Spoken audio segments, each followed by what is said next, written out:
Service in Wilmington has issued a severe thunderstorm warning for Northwestern Bracken County, Southern Kenton County, Campbell County, Northeastern Pendleton County, Clermont County, Northwestern Brown County, Southwestern Highland County in south-central Ohio, until 8 p.m.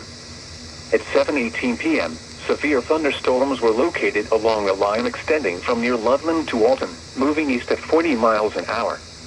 Hazard, 60 miles an hour wind gusts and quarter-size hail.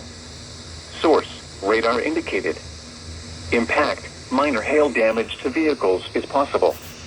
Expect wind damage to trees and power lines.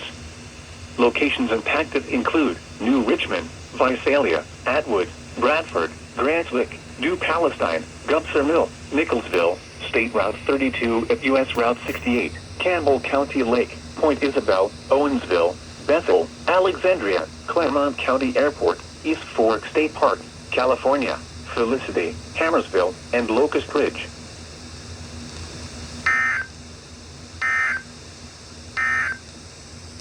You're listening